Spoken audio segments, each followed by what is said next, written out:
పేరిట ప్రత్యేకమైన వందనవచనాన్ని సమయంలో మీకు తెలియచేస్తున్నాను.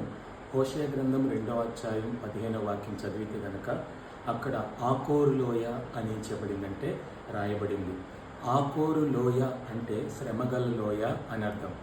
యెహోషువ గ్రంథం 7వ అధ్యాయం 26వ వాక్యంలో కూడా మనం చదివితే కనుక అక్కడ ఆకోరు లోయ అని చెప్పబడిందంటే రాయబడింది. కారణం ఏంటి అంటే ఆకాను అనేటువంటి ఒక వ్యక్తి ఏం చేశాడంటే ఆ యొక్క షీనారు వస్త్రమును, అలాగనే ఆ బంగారు ముక్కు కమ్మిని, ఆ సువర్ణ ధూపార్తిని డేరా కింద దాయటం వలన, శపితమైనది దొంగిలించటం వలన ఆ జప్తి మునిమనుముడును కర్మి కుమారుడైనటువంటి ఆకాను ఏం చేయబడ్డాడంటే ఇశ్రాయేలు ప్రజల యొక్క పాళెములో పట్టబడ్డాడు.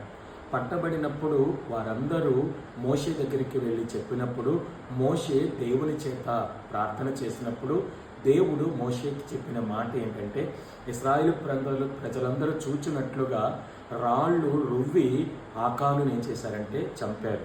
చంపినప్పుడు ఆ రాళ్ల కుప్పగా చూసినట్లయితే ఆ రాళ్ల కుప్పకు ఆకోరు లోయ అని చెప్పబడిందంటే రాయబడింది. అంటే ఇశ్రాయేలు ప్రజలు శ్రమ కొని తెచ్చుకున్నారు.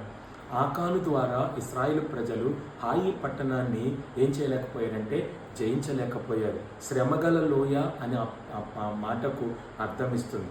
కాబట్టి దేవుని వైపు మనం చూస్తూ దేవునిలో ముందడుగు వేస్తున్నప్పుడు శ్రమ కలిగినటువంటి ఆకోరు లోయ గుండా నీ స్థితి వెళుతున్నట్లయితే దేవుని వైపు చూసి నీ పాపములు ఒప్పుకొని దేవుని దగ్గర క్షమాగుణం కలిగి నువ్వు ప్రార్థన చేసినట్లయితే ఆ ఆకోరు అనేటువంటి శ్రమగల స్థాయి నుంచి దేవుడు నిన్ను తప్పించి నిన్ను విడిపించగల సమర్థుడే నువ్వు నమ్ముకున్న నజరేయుడైన యేసు. ఆమేన్.